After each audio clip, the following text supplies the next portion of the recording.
நமக்கு பிரச்சனைகள் மட்டும் தீர்ந்தபாடு இல்லையே அப்படின்னு மக்கள் புலம்பி நாம கேட்டிருப்போம். முருகன், சிவன், பெருமாள், அம்மனை தன்னுடைய இஷ்ட தெய்வங்களை கொண்ட பக்தர்கள், நான் உன்னையே சரணடைஞ்சிருக்கேன் கடவுளே, என்னுடைய பிரச்சனையை நீ தான் தீர்க்கணும், உன்னை விட்டா வேற கதி எனக்கு கிடையாது அப்படின்னு மனப்பூர்வமாக தன்னுடைய இஷ்ட தெய்வத்துக்கிட்ட சரணாகதி அடைஞ்ச மக்கள் ஒரு கட்டத்தில் என்ன பூஜை பண்ணி என்ன பிரயோஜனம், தொடர்ந்து பிரச்சனை தான் வந்துக்கிட்டே இருக்கு, பிரச்சனை தீரவே மாட்டேங்குது, ஒன்று போனால் ஒன்று திரும்ப வந்துக்கிட்டு இருக்கு அப்படின்னு மனவேதனை அடையிற மக்களையும் நம்ம பார்த்துருப்போம். கடவுள் ஏன் தன்னுடைய பக்தர்களுக்கு சோதனையே கொடுத்துக்கிட்டு இருக்காரு? தன்னுடைய பக்தர்களை துன்பப்படுத்தி பார்க்குறதில்ல கடவுளுக்கு அவ்வளோ சந்தோஷமா? முன்னொரு காலத்தில் தத்தாத்திரேயருக்கும் ஒரு அந்தணருக்கும் இடையில நடந்த உரையாடலில் தத்தாத்திரேயர் 2 முக்கியமான ரகசியங்களை அந்த அந்தணர்கிட்ட சொல்கிறாரு. கடவுள் நல்லவங்களுக்கு மட்டும் ஏன் அதிகமான சோதனை கொடுக்குறாரு அப்படிங்கிற கேள்விக்கு தத்தாத்திரேயர் சொன்ன அந்த 2 ரகசியங்களில் பதில் இருக்கு. ஸோ இந்த பதிவை தொடர்ந்து பாருங்க, உங்களுடைய கருத்தை மறக்காம கமெண்ட் பண்ணுங்க.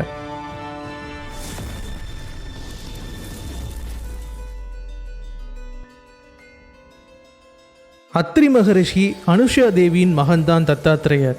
18 சித்தர்களில் மச்சமுனிவரும் கோரக்கரும் வடநாட்டில் உண்டாக்குன ஒரு சம்பிரதாயம் நாத சம்பிரதாயம் அப்படின்னு சொல்லப்படுது. தாந்திரிக முறைப்படி மந்திரங்கள் ஜெபித்து ரகசிய சடங்குகள் எல்லாம் செஞ்சு கடவுளை அடையிறது, முக்கியமாக சிவனை அடைவது தான் இந்த நாத சம்பிரதாயத்தோட முக்கியமான குறிக்கோள். இந்த சம்பிரதாயத்தை பின்பற்றும் மக்கள் தங்களுடைய முதன்மையான குருவா தத்தாத்திரேயர் தான் வச்சிருக்காங்க. அப்படிப்பட்ட இந்த மக்களுக்கு வழிகாட்டுவதற்காக தத்தாத்திரேயர் பல ஆயிரம் வருடங்கள் இந்த பூமியில் மக்களோட மக்களாக வாழ்ந்திருந்தாராம். மாயமாக தன்னுடைய உருவத்தை மாற்றி யாருக்கும் தன்னை வெளிப்படுத்தாமல் தன்னுடைய உண்மையான பக்தர்களுக்கு மட்டும் அவங்கள வழி நடத்தி கொண்டு போகிறதுக்காக தன்னை வெளிப்படுத்துவாராம். அதனாலேயேவும் பல பேருக்கு தத்தாத்திரேயரை நாம் நேரில் பார்த்துட மாட்டோமா அப்படிங்கிற ஆவல் அந்த காலத்தில் ரொம்ப அதிகமாக இருந்திருக்கு. அப்படி ஆவல் கொண்டவர்களில் ஒருத்தர் தான் சிவதத்தர் அப்படிங்கிற ஒரு அந்தனர். சிவதத்தர் ரொம்ப அன்பான மனிதர். ஒழுக்கத்தோடு தன்னுடைய வாழ்க்கையை வாழ்ந்து கொண்டு வந்தார். தன் மனைவி மீது மிகுந்த அன்பு கொண்ட மனிதர். அதனாலேயே ஊர் மக்களுக்கு ரொம்ப பிடித்த நபராக சிவதத்தர் இருந்தார். இவருக்கு ஒரு நல்ல பழக்கம் இருந்துச்சான். என்னன்னா, தினமும் 3 வேளையும் சமைத்த உணவை சாப்பிடுவதற்கு முன்னாடி அதை மொத்தமாக சிவபெருமான் முன்னாடி படைச்சிட்டு வரான். ஏன்னா தான் சாப்பிடும் சாப்பாடு எல்லாமே கடவுளுடைய பிரசாதமாக தான் இருக்கணும் அப்படின்னு சிவதத்தர் விரும்பியிருக்காரு. சிவபெருமான் முன்னாடி அந்த உணவுகளை எல்லாம் படைச்சிட்டு அதிலிருந்து ஒரு சிறிய பங்கு எடுத்து தான் வீட்டிலிருந்து கொஞ்சம் தள்ளி இருக்கிற ஒரு புளிய மரத்துக்கு அடியில் போய் வச்சிருவாராம். மற்ற உயிரினங்களுக்கும் ஏதோ தன்னால் முடிஞ்ச அளவுக்கு கொஞ்சம் மண்ணமளிக்கணும் அப்படிங்கிறது சிவதத்தரோட ஒரு கொள்கையாகவே இருந்திருக்கு. நாம் காக்காவுக்கு போய் சாதம் வச்சா அதை காக்கா சாப்பிட்டுச்சா இல்லையா அப்படின்னு நாம் அடிக்கடி போய் பார்ப்போம் இல்லையா? இதுதான் சாதாரணமான மனிதனோட இயல்பு. சிவதத்தரும் அந்த புளிய மரத்துக்கு அடியில் பிரசாதம் வச்சுட்டு அது வழியாக ஏதாவது ஒரு வேலையாக போகும்போதும் வரும்போதும் அந்த பிரசாதம் அங்கே இருக்கா இல்லையா அப்படின்னு பார்ப்பாரா. அந்த பிரசாதம் எப்போவுமே காலியாக இருக்கும். அதை பார்த்து சிவதத்தருக்கு சரி, ஏதோ ஒரு பிராணி, நாயோ பூனையோ இல்லை கோழியோ நல்ல வயிறார சாப்பிட்ருக்கு அப்படின்னு தனக்குத்தானே திருப்திப்பட்டு போகிறான். ஒரு நாள் இரவு இவருக்கு உறக்கமே வரல. வெளியில் நல்லா காற்று வருது, நிலா வெளிச்சமும் நல்லா இருக்குது. காலார அப்படியேவும் கொஞ்சம் தூரம் நடந்து போய் காற்று வாங்கிட்டு வந்தோன்னா நல்லா தூக்கம் வரும் அப்படின்னு தான் வீட்டிலிருந்து ஒரு 10-15 அடி வெளியே அப்படியே நடந்து போயிருக்காரு. அப்போது கொஞ்சம் கூட எதிர்பார்க்காத விதமாக ஒரு பிசாசு அங்கே நின்றுட்டு இருந்ததை இவர் பார்த்துருக்காரு. சிவதத்தரை பார்த்து அவரை நோக்கி கையை நீட்டி ஏதோ சொல்ல வர்றது போல அந்த பிசாசு இவரை நோக்கி வந்திருக்கு. சிவதத்தர் பயத்தில் அதே இடத்துலையும் உறைஞ்சு போயிட்டாரு. அவரால் நகரக்கூட முடியல. அந்த இடத்த விட்டு தான் வீட்டுக்கு வேகமாக போகலாம் அப்படின்னு நகர பார்த்தா தடுமாறி கீழே விழ இருந்தார். இதெல்லாம் பார்த்து அந்த பிசாசு, அடடா நம்மளை பார்த்து இப்படி இந்த அந்தனர் பயப்படுறாரு அப்படின்னு மேற்கொண்டு சிவதத்தரை நோக்கி வராமல் அவரை பார்த்து கை கூப்பி தலை வணங்கியிருக்கு. பிசாசை பார்த்ததை விட பிசாசு கையை கூப்பி தலை வணங்குறது தான் சிவதத்தருக்கு ரொம்ப ஆச்சரியமாக இருந்திருக்கு. எப்படியோ தைரியத்தை வரவழைச்சு கொஞ்சம் நிதானிச்சுக்கிட்டாரு. அந்த பிசாசு, என்னை பார்த்து பயப்படாதீங்க சிவதத்தரே, நான் உங்களுக்கு உதவி செய்ய வந்திருக்கேன். நான் உங்களை பல முறை சந்திக்க முயற்சி பண்ணேன், ஆனால் இப்பொழுது தான் எனக்கு அந்த வாய்ப்பு கிடச்சிருக்கு அப்படின்னு சிவதத்தர்கிட்ட சொல்ல அவரால் நம்பவே முடியலை. என்னதான் மனசில் தைரியத்தை வரவழைச்சாலும் அந்த பிசாசோட கோர உருவம் சிவதத்தரோட மனசில் இன்னும் பயத்தை கொடுக்க தான் செஞ்சது. உடம்பு முழுக்க வியர்த்து ஊற்றி இருக்கு. என்ன பிசாசே சொல்கிற, உனக்கு எனக்கும் என்ன சம்மந்தம், நீ எதுக்கு எனக்கு உதவணும் அப்படின்னு சிவதத்தர் கேட்க, நீங்கள் தினமும் புளிய மரத்து அடி பிரசாதம் வைப்பீங்க இல்லையா, அதை எப்பவும் சாப்பிட்றது நான் தான். பல காலம் நான் அந்த புளிய மரத்தில் அடங்காத பசியுடனும் மனதில் கோபமும் வெறுப்புணர்வும் அதிகமாகி கொஞ்சம் கூட நிம்மதி இல்லாமல் கஷ்டப்பட்டுட்டு வந்தேன். நீங்கள் வைக்கும் அந்த சாப்பாட்டில் என்ன மகத்துவம் இருக்கோ எனக்கு தெரியல. கொஞ்சம் கொஞ்சமாக என்னுடைய மனம் அமைதி அடைய ஆரம்பிச்சது, என்னுடைய பசியும் அடங்க ஆரம்பிச்சது. என்னோட கஷ்டத்துக்கு ஒரு பெரிய தீர்வு கொடுத்த உங்களுக்கு கண்டிப்பாக நான் கைமாறு செஞ்சே ஆகணும். நான் உங்களுக்கு நன்றி கடன் பட்டிருக்கேன். உங்களுக்கு ஏதாவது விருப்பம் இருந்தால் என்கிட்ட நீங்கள் தாராளமாக கேட்கலாம். கண்டிப்பாக என்னால் முடிஞ்ச உதவியை நான் செய்வேன் அப்படின்னு அந்த பிசாசு சிவதத்தர்கிட்ட ரொம்பவே உருக்கமாக சொல்லியிருக்கு.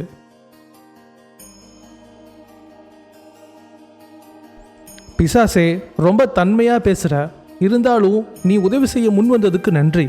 சிவபெருமானோட அருளால் எனக்கு எந்த விதமான ஒரு குறையும் இல்லை. அதனால நான் உன்கிட்ட வேண்டுறதுக்கு எதுவுமே இல்லை அப்படின்னு சிவதத்தர் சொல்லியிருக்காரு. அதுக்கு அந்த பிசாசு, உங்களுக்குன்னு ஏதாவது ஒரு தனிப்பட்ட ஆசை இருக்குமே, அது எதுவாக இருந்தாலும் சொல்லுங்கள், நான் உங்களுக்கு நிறைவேற்றி கொடுக்குறேன் அப்படின்னு அந்த பிசாசு சொல்லியிருக்கு.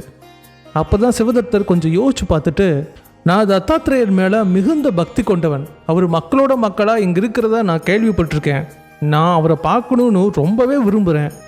உன்னால் முடிஞ்சா எனக்கு நீ அவரை காட்டுறியா அப்படின்னு பிசாசுக்கிட்ட கேட்க பிசாசு ரொம்பவே பயந்துருச்சு. தத்தாத்திரேயரா, அவர் ஒரு பெரிய மாயாவியாச்சே, என்ன மாதிரியான பிசாசெல்லாம் பார்த்தா அவர் எரிச்சிருவாரே. அவர் முன்னாடிலாம் என்ன மாதிரியான பிசாசுகளில் எதுவுமே நிற்க முடியாது. இருந்தாலும் நீங்கள் என்கிட்ட உதவியாக கேட்டதுனால தூரத்தில் நின்று அவரை உங்களுக்கு அடையாளம் காட்டுறேன். அதுக்கப்புறம் நீங்கள் அவர்கிட்ட போய் பேசுகிறது எல்லாம் உங்களோட சாமர்த்தியம் அப்படின்னு அந்த பிசாசு சொல்லியிருக்கு. சிவதத்தரும் அதை ஏற்றுக்கிட்டாரு. சில நாட்கள் கழித்து அதிகாலை பொழுதுல சிவதத்தரை அந்த பிசாசு அவசரமாக கூப்பிட்டுட்டு தூரத்தில் இருந்த ஒரு இறைச்சி கடையை காமிச்சிச்சு. அந்த கடையில் பார்க்குறதுக்கே ரொம்ப பயங்கரமாக முரட்டுத்தனமாக ஒரு மனிதன் நின்றுட்டு இருந்தான். அந்த மனிதனை காமிச்சு, அவர் தான் தத்தாத்திரேயர், நீ வேகமாக அவரை போய் பிடிச்சிக்கோ அப்படின்னு சொல்லிட்டு இந்த பிசாசு ஓடி போயிருச்சு. சிவதத்தருக்கு ஒன்றுமே புரியல. சரி, பிசாசு சொல்லிருச்சே அப்படின்னு அந்த மனிதர் பக்கத்தில் சிவதத்தர் போய் நின்று இருக்காரு. அந்த இடமே பயங்கர துர்நாற்றம் எடுக்கக்கூடிய இடமா இருந்திருக்கு. சிவதத்தர் அந்த மனிதனை பார்த்தா, அந்த மனிதன் கல்லை குடிச்சிட்டு இன்னொரு கையில் பச்சையான இறைச்சியை எடுத்து அப்படியே சாப்பிட்டுட்டு இருந்திருக்காரு.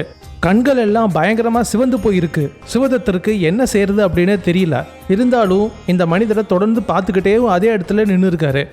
ஒரு கட்டத்தில் அந்த மனிதன் சிவதத்தரை பார்த்து, என்ன அந்தனரே, கல் குடிக்கிறீங்களா அப்படின்னு கல்லை எடுத்து சிவதத்தருக்கு ஊட்டி விட போயிருக்காரு. அப்படியே பச்சையான இறைச்சி சாப்பிட்றீங்களா அப்படின்னு அந்த இறைச்சியும் எடுத்து ஊட்டி விட போயிருக்காரு. சிவதத்தருக்கு ரொம்ப சங்கடமாக போயிருச்சு. கண்ணை மூடி முகத்தை திருப்பிக்கிட்டாரு. அதுக்கப்புறம் கண்ணை திறந்து பார்த்தா அந்த இடத்துல அந்த மனிதரை காணோம். சிவதத்தர் ரொம்ப கவலையோடு திரும்பி தன்னுடைய வீட்டுக்கு வந்திருக்காரு.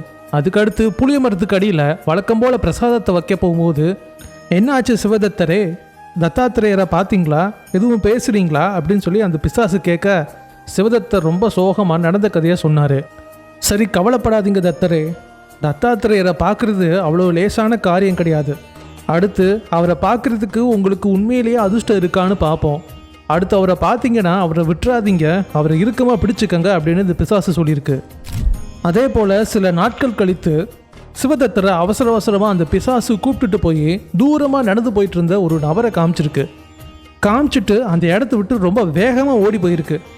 சிவதத்தரும் ரொம்ப வேகமாக அந்த மனிதர்கிட்ட ஓடி போயிருக்காரு. பக்கத்தில் போய் பார்த்தா தான் தெரியுது, அது பைத்தியம் பிடிச்ச ஒரு பிச்சைக்காரன் அப்படின்னு. கையில் தடி ஒன்று வச்சுருக்காரு.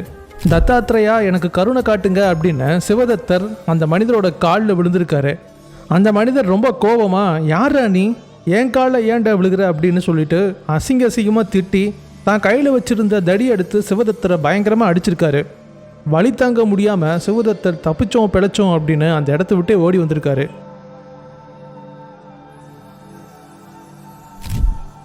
அடுத்த நாள் வழக்கம் போல் சிவதத்தர் அந்த புளிய மரத்துக்கு அடியில் பிரசாதம் வைக்க போகும்போது பிசாசு என்ன நடந்துச்சு அப்படின்னு கேட்டிருக்கு. சிவதத்தரும் ரொம்ப சோகமாக நடந்த கதையாக சொல்லியிருக்காரு. உங்களுக்காக நான் அடுத்த தடவை முயற்சி பண்ணேன் அப்படின்னா அதுதான் கடைசி முயற்சியாக இருக்கும் எனக்கு. ஏன்னா 3வது முறையாக நான் தத்தாத்திரேயரை பார்த்தேன் அப்படின்னா எனக்கு விமோச்சனம் கிடைச்சிடும். சிவதத்தரே, தத்தாத்திரேயர் தன்னுடைய பக்தர்களுக்கு அருள் செய்கிறதுக்கு முன்னாடி இப்படி தான் பயங்கரமான சோதனைகளை கொடுப்பாரு. இதெல்லாம் தாங்கிறவங்களுக்கு மட்டும்தான் அந்த அற்புதமான பாக்கியம் கிடைக்கும். சரி, கவலைப்படாதீங்க அப்படின்னு அந்த பிசாசு ஆறுதல் சொல்லியிருக்கு. அடுத்த சில நாள் கழித்து சிவதத்தரை அவசரமாக கூப்பிட்டு பார்க்குறதுக்கே விகாரமான தோற்றம் கொண்ட பரதேசி மாதிரி இருக்கிற ஒரு மனிதரை காமிச்சு அவர் தான் தத்தாத்திரேயர், நீங்கள் வேகமாக போய் அவருடைய திருவடியை இறுக்கமாக பிடிச்சிக்கங்க அப்படின்னு அந்த பிசாசு சொல்லியிருக்கு. சிவதத்தர் யார் அந்த மனிதரா அப்படின்னு சொல்லி கேட்டுட்டு திரும்பி பார்க்கும்போது அந்த இடத்துல அந்த பிசாசு இல்லை. அந்த பிசாசுக்கு விமோச்சனம் கிடச்சிருச்சு. அந்த மனிதர்கிட்ட போய் பார்க்கும்போது அந்த மனிதரோட உடம்புல சாராய வாடை அடிச்சிருக்கு. அந்த மனிதரை சுற்றி 4-5 நாய்கள் வந்து நின்றுட்டு இருந்திருக்கு. இவர் சுருட்டு பிடிச்சிக்கிட்டேவும் அவருக்கு பக்கத்தில் இறந்து கிடந்த கழுதையின் உடம்பு பாதி அழுகை நிலையில் இருக்குது. அதை வெட்டி வெட்டி அதோடைய இறைச்சியை அந்த நாய்களுக்கும் காக்காய்களுக்கும் அந்த மனிதர் தூக்கி போட்டுட்டு இருந்திருக்காரு. சிவதத்தர் அதையெல்லாம் எதுவுமே கண்டுக்காம அந்த மனிதரோட காலில் போய் விழுந்து, தத்தாத்திரேயா எனக்கு கருணை காட்டுங்க, எனக்கு உங்களுடைய தரிசனத்தை கொடுங்க அப்படின்னு கண்ணீர் விட்டு அழுது வேண்டியிருக்காரு. அதுக்கு அந்த மனிதர் சிவதத்தரை அடின்னு அடித்து, யாரா நீ பைத்தியக்காரா, ஏன்டா என் காலை பிடிச்சிருக்க, என் காலை விடுறா, என்னை ஏன்டா கும்பிடுற அப்படின்னு அசிங்கமாக திட்டி பயங்கரமாக அடிச்சிருக்காரு. இருந்தாலும் சிவதத்தர் விடுறதா இல்லை. இந்த தடவை அந்த மனிதனோட கால்களை ரொம்ப இறுக்கமாக பிடிச்சிக்கிட்டு அந்த மனிதர் எவ்வளோ அடித்தாலும் சிவதத்தர் வாங்கிக்கிட்டாரு, வலியையும் பொறுத்துக்கிட்டாரு. அப்போது திடீர்னு நாத்தம் எடுத்துக்கிட்டு இருந்த அந்த இடம் வாசம் வீசும் இடமா மாறி இருக்கு. வலியால் துடிச்சுக்கிட்டு இருந்த சிவதத்தருக்கு அந்த வலி இருந்த இடம் தெரியாமல் மறைஞ்சு போயிருக்கு. இனிமையான குரலில் எழுந்துரு சிவதத்தா அப்படின்னு கேட்டிருக்கு. சிவதத்தருக்கு கண்ணீர் தாரையாக ஒழுகி இருக்கு. அவரால் அழுகையை நிப்பாட்டவே முடியலை. முகத்தை தூக்கி பார்த்தா மிக இளமையுடன் அழகான தோற்றத்தோட 3 தலைகளோட தத்தாத்திரேயர் அந்த இடத்துல நின்றுட்டு இருந்திருக்காரு.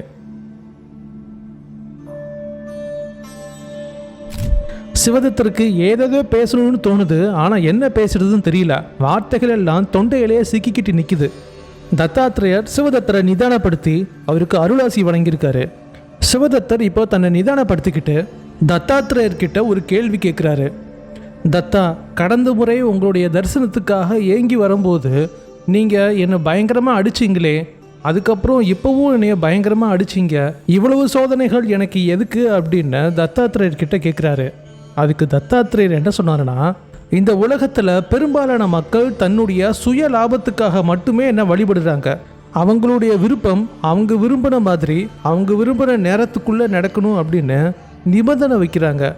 இப்படி நிபந்தனை போடும் நபர்களுக்கு நான் என்றைக்குமே கட்டுப்படுவது கிடையாது அப்படின்னு முதல் ரகசியத்தை வந்து வெளிப்படுத்துகிறாரு. அடுத்து என்ன சொன்னாருன்னா, என் மேலே உண்மையான பக்தி கொண்ட நபர்களையே நான் சோதிப்பேன். ஆனால் அதுலேயே பல பேர் என் மேலே வைத்திருந்த நம்பிக்கையை வந்து தளர விட்டுடுறாங்க. நாளடைவில் அவங்களோட பக்தி வந்து மறைந்தே போகிறது. என் மேலே முழுமையாக நம்பிக்கை கொண்டு நிபந்தனையற்ற உண்மையான உறுதியான பக்தி செய்பவர்கள் மிக மிக மிக சொற்பமானவர்களே. அவர்களே என்னுடைய அருளை பெற தகுதியானவர்கள் அப்படின்னு தத்தாத்திரேயர் 2வது ரகசியத்தை சொல்கிறாரு. உண்மையான அன்புக்கு ஏங்குவது மனிதர்கள் மட்டும் இல்லை, கடவுளும் உண்மையான அன்புக்கு ஏங்குறாரு அப்படின்னு இந்த கதை மூலமாக நமக்கு தெரியுது. ஸோ இந்த கதையை பற்றின உங்களோட கருத்தை வந்து மறக்காமல் கமெண்ட் பண்ணுங்கள். அடுத்த ஒரு சுவாரஸ்யமான கதையில் பார்ப்போம். நன்றி.